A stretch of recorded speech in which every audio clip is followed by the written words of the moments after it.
Hi everyone, Bunte again, back with my story. This time, it's not just a simple message. This is my story.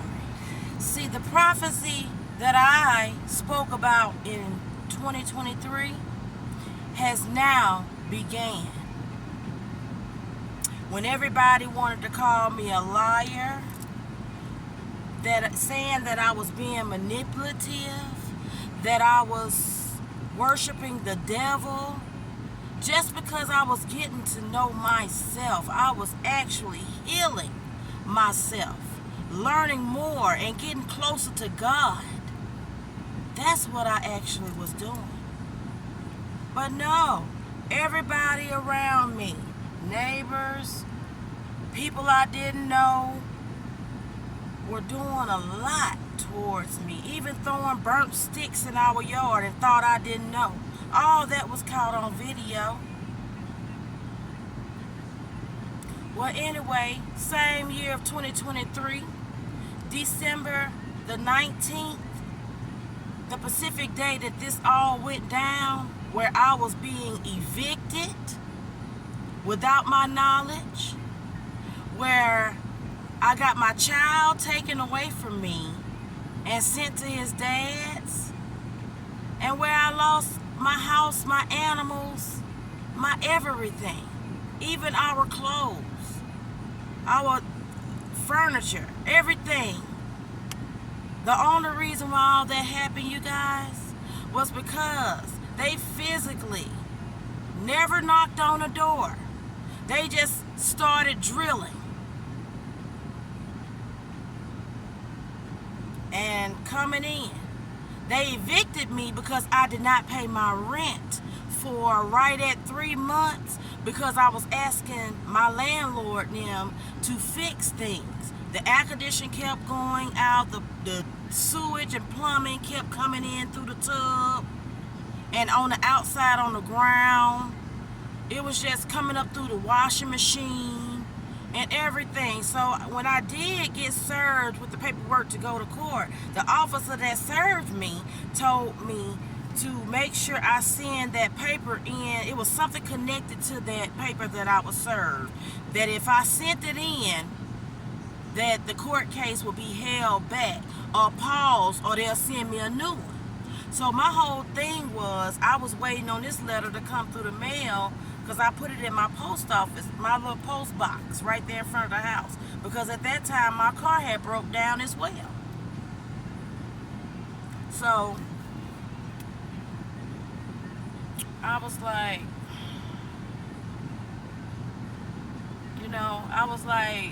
I'm waiting on them to do that. So that was all a surprise to me. That's what I'm coming back to that. It was all a surprise to me that I was even getting evicted on that day. And then all of a sudden, everything was happening on the same day. I had a whole audience in front of my house, like it was a humiliation ritual, basically, to humiliate me when it did not, because I know I was not in the wrong. I was always innocent. I was always, never had a chance to speak up for myself. But however, when they did get the door open, they go to yelling, "She trying to hit me," they lying and stuff, and had my sister to go write a petition on me saying that I was crazy and schizo. I still got all that documentation too. Everything I'm saying I have receipts for. I have my receipts.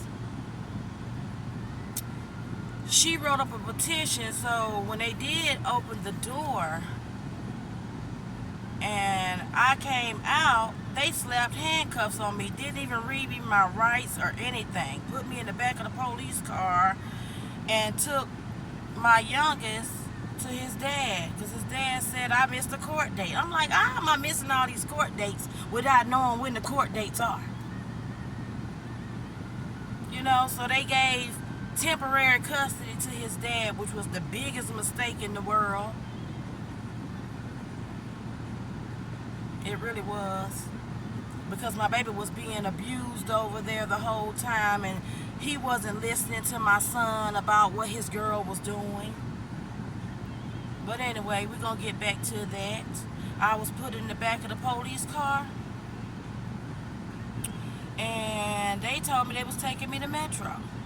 First, they kept telling my sister to hurry up go do that. Hurry up go do that. They was telling them to hurry up go do the petition so that when they take me to Metro, they can hold me until they get me a date to go in Alti Point.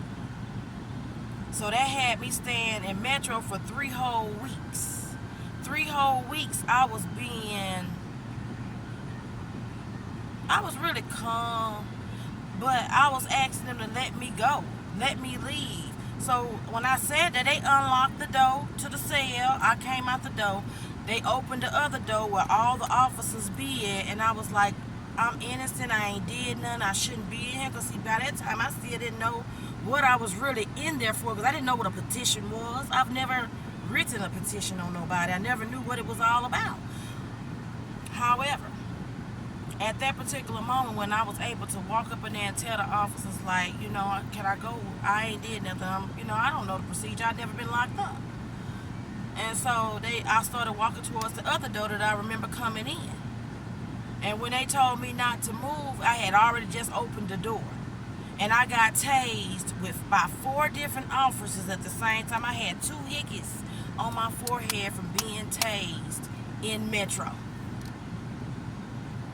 By 4 different officers. I wasn't being aggressive or anything. I was tased. But guess what? God said, stand up, baby. I stood up like I wasn't even tased, and their mouth dropped. And I walked back up the stairs. I stayed in silent until they came there and said that it was time for me to go to court. I don't know what kind of court that was. I can't even think of it right now, but y'all know what I'm saying. Probate, I think it's probate court when you have to go for Alti Point, and that's when they shipped me off to Alti Point. I had been in Metro for 3 weeks then. Went from Metro to Alti Point and stayed up in there for 3 weeks. They had every doctor to keep telling me that my folks said I was doing witchcraft. Just because I'm spiritual, which nobody understands what spirituality is. Everybody got that mindset, thinking inside the box type of stuff, that spirituality is of the devil. That's a lie. Because everything that we have, which is religion, has a dark and a light side of it. God just wants you to make balance over it all. Because you got people that goes to Baptist churches, regular Christian churches, and they sit back in the dark, in secret, and they light candles on people. I don't do no stuff like that, because I'm not going to play in that world. That's a dangerous field to play in, because you don't know who walks with who. I'm a prime example. God walks with me, and y'all didn't know that before y'all started playing with that stuff. But anyway, they had all the Alti Point doctors doing examinations on me, and I kept telling them they got me in here for nothing. I'm innocent. I've never been schizophrenic. Y'all can go check my medical history. The only thing I ever had to do was take something for depression and anxiety, because I had cancer twice. 4th stage colon cancer and 3rd stage liver cancer. So I lost my whole colon, had to live with an ostomy bag for 3 whole months. Then I didn't have then when I had just healed off of that, I had to go back through a surgery to get rid of the cancer on my liver, which was very, very big. It was over half of my liver that had to be cut out, which we all know that the liver, it does regenerate. However, I was on depression and anxiety pills for that, because my whole thing was I didn't want to leave my children. God kept telling me, though, you ain't going nowhere. And that's why everybody around me, my whole circle, my whole family, saw me go through cancer with grace. It was like I never even went through cancer for real. Because every day I loved me, and I knew in my mind and in my heart that God was not going to take me from my boys. So I was just too graceful about that. You could see the evil eyes in people. Regardless of what's coming out their mouth, pay attention to their eyes and their gesture and their body languages. It speaks for itself. See, I've always walked with God. It ain't no just began nothing. I just realized what spirituality was, and that was a part of me. Because I've been getting visions. Never understood it, but God showed me the way. And the way is God. So, I'm saying this to say, never judge a book by its cover. Nobody really know what I went through. Because even once I got dismissed from all of that, God said, let it be dismissed. And all the judges and everything, they dismissed it. Because there was nothing wrong with me, y'all. Nothing was ever wrong with me. But when they dismissed me, the people from, I don't know, I think it was like Altar Point. It was somebody that told me I had to go with my family or they weren't going to be able to release me from the courtroom. So they made me go to my sister's house. And my sister made me feel so welcome, but that was all a play. That was all a play. I would ask her numerous of times when she walked through that door, why you looking so mean? What's wrong? Nothing. Nothing. Not knowing it was against me. Everything was always against me. And then it didn't make it no better when my nephew went to her because he didn't like how I was disciplining him. I would tell him not to do certain things because it was like being a bully, and I would stop him from doing that. And I guess he was going back telling his mama. So when that day came when she was ready to put us out, and I asked her why is she telling her child or my nephew to hit my son, they was in the same class. She telling him to do evil stuff to Junior, my son, and everything. And so when I went to ask her, can we talk? She said, hell no, bitch, just get the fuck out my house. That's what she said. I looked at her like, what's wrong with her? I said, you told me to get out? I'm just confused. She said, yeah, bitch, get the fuck out while you around here fucking all these niggas, da-da-da. Remind you, I've been celibate. And when I say celibate, I've been celibate since my divorce from my ex. So I don't go around sleeping. She had everything she felt about herself, she threw it at me. And then I heard that she went around telling everybody lies about me after that situation happened to make herself look good. But guess what I did? Stayed prayed up. I don't care about that. That don't make me. Words, if you let words bother you, you'll never grow. I know the best thing to do is to stay quiet and give it to God. Because God can give them the whooping that they cannot handle. That whooping you can't escape from. But that don't take the topping off the cake though, y'all. After she put us out, it was in the middle of the night, so it was like 10 o'clock. I had to figure out where me and my boys was going to go. I had to take most of my stuff to the neighbor house because I didn't have no storage. I didn't have nowhere to put nothing. So I had to ask the neighbor to put my stuff over there. Still haven't gotten that, but that's okay. I'll get in touch with her eventually. But she put us out, so we went and found the room. And we stayed one night in that room, and then we ended up finding us another place to be. Like, it was a room that was a little bit more better because it had a stove, refrigerator, and all that. So we never been homeless at all. Never been homeless. So God has been keeping that afloat for us, period. So we not hurting for anything. Trying to think of where I left off at, y'all. Y'all know I'm trying to do this without leaving out anything. Oh, soon as she put us out. And then another thing, when she was talking to me like that, my mom, she was right there. She knew exactly what my little nephew had did and knew that he was telling stories on me, but she never did even step up and clear it up. And they come to find out, once my sister put me out, she moving in with my sister. So all that was in cahoots. All that was in the cahoots. So, God woke me up to realization that this is a cycle that I have to break. I have to break it now. And then I broke it. Like I told her, I said, this is the end of all of that. I'm breaking the cycle. I'm finna go continue healing.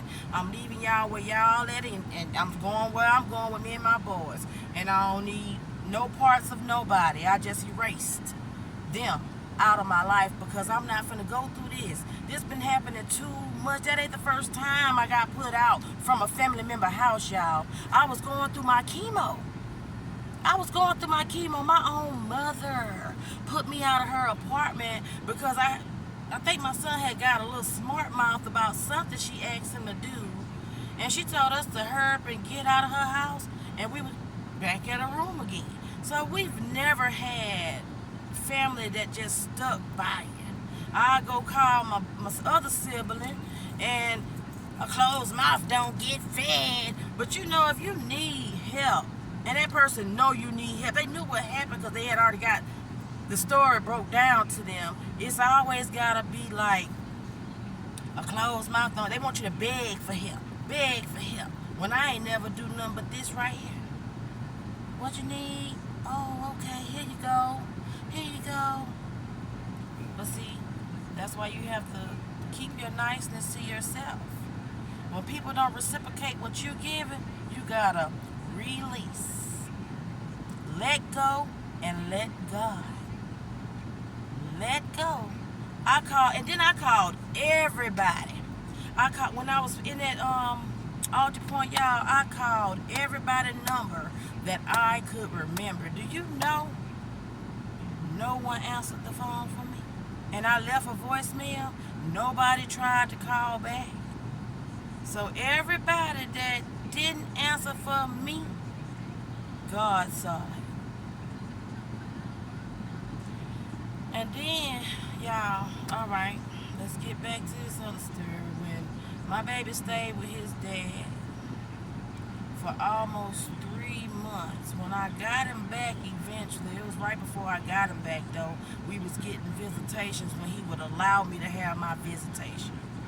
Because I would have him every other weekend. It was just some crazy stuff. Something that shouldn't have never even came into play because I've never been a bad mother. My baby was constipated so bad, y'all. He had been giving him his medicine at all. My baby been taking Miralax since he was 6 months old because he always got stopped up on one side of his stomach. But this time, his whole gut was stopped up and it wasn't moving. The whole time, the doctor's thinking, because I had to keep taking him to the ER. Every time I got him, I had to take him to the ER. I had to take him. He could never go to school. He would always miss school, left and right, because of his stomach. I never knew what was going on. I just knew that every time I did send him back with his daddy, they still would reject giving him his medicine. They wouldn't give it to him. They didn't want him to have bowel movement, y'all. I'm going to tell you why. I'm going to go ahead and skip all that because that's going to be a long story back and forth to the hospital.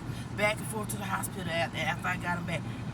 We was in the pharmacy one day that he couldn't go to school that particular day, but I needed to pick up his medication from the pharmacy. And we always, in this pharmacy, it's an old-fashioned pharmacy, y'all, and we always just walk around and look at the stuff. However, this particular day, my baby picked up BioFreeze. He say, "Mama, why you don't give me my other medicine with my stomach medicine that I'm supposed to take with it?" I said, "What other medicine?" He said, "This." I said, "BioFreeze, what?" He said, "Yeah, I'm supposed to take this with my other medicine because that's what my daddy girlfriend or wife or whatever you want to call her, that's what she give me every time I go over their house.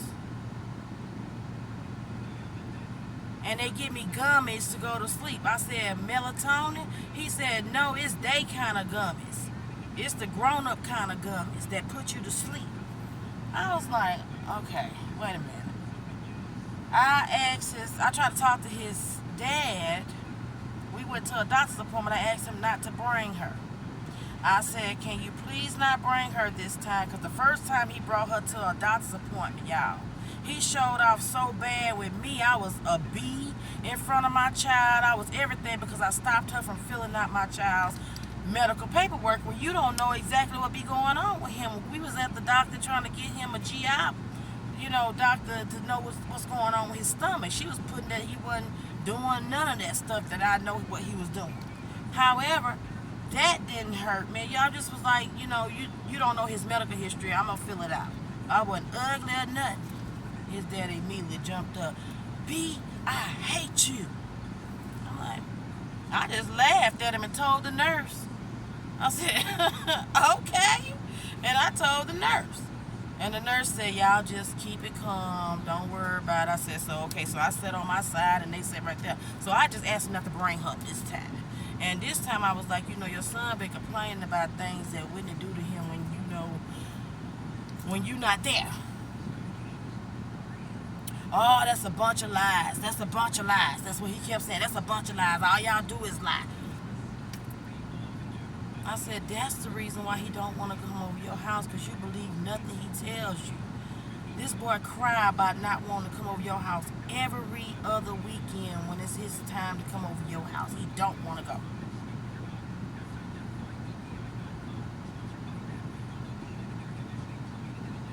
I said, and that particular time that he went, y'all, this was the last time he went over there. He said, Mama, when you dropped me off to my daddy, we had to make a stop somewhere that he took me back to the house. He said my daddy girlfriend was sitting in her new white car, white truck, whatever she got going on. She had another vehicle. And she told Junebug to come with her. And he didn't want to go. He said, Dad, I don't want to go. He said his daddy told him he going to beat his A if he don't go with her this particular time. So she took him, told him she was going to take him to get something to eat, y'all. This was the second weekend that he had him, or whatever, on his weekend, that they didn't feed my child for real. So she took him to Walmart, but they never got out the car. She took him to the Walmart parking lot to get on his chest. She sat on his chest and forced biofreeze down my child's throat. I always wondered why he would complain about his tongue burning. He couldn't eat no ketchup on nothing. He couldn't eat nothing that was vinegary or salty or anything. And everything he ate, he said it didn't taste right. Not knowing that the whole time this girl was literally poisoning my child. Doing witchcraft, trying to take him up out of here. To hurt me. Somebody that ain't never did nothing to her. Ain't never did nothing to neither one of them. I gave her what she wanted. You know what I'm saying? He cheated on me and left me for her. And I divorced him. And gave her what she wanted. But you know how you get a man, you think a person gonna do that to you, but I'm not that chick. I'ma always be that one. I'm never gonna be that 2 or that 3, baby. That ain't how I work. That ain't how I work over here. Just being real with you. That is not how I work over here. I'ma always be number 1 in my man life. And if I can't be that, I ain't finna be nothing. That's his loss. And your game. And that's just on period. So I hope you're happy. Because I'm happy for you. I don't have nothing bitter about y'all relationship. I told him that in that room. I said, I'm happy for you. But anyway, y'all. It's just like, you can't trust nobody. So y'all be careful with your children and these jealous behind stepmamas. Because my baby going through therapy right now. He taking anxiety medicine, y'all. And everything. He do not want to go over there. And then it's like every lawyer, DHR, all of these people have failed my child. But I didn't fail him. I'm never gonna fail my baby. The one thing about it, everybody know, I love my children. Those are my gifts from God. And nobody, if I can help it, is gonna take my child from me. And I mean that. Because see, if I was that different person that I used to be, girl, you better be happy. But that A whooping that God got for you. How is life treating y'all over there? Okay? But anyway, God is real, y'all. God is real. Like I said, ain't nobody helped me and my children with nothing. They have righteously went ghosts. Like I hear nothing from lawyers. I hear nothing from the detective that was over the case. I heard nothing from DHR. They done sent 3 different workers over here asking me the same questions. Y'all, I'm talking about the same questions that they supposed to document it. This person said, oh, I don't know nothing about that. 3 different workers. And then they talking about closing it because they can't get in touch with Dad. I know it's some help going on behind the scene.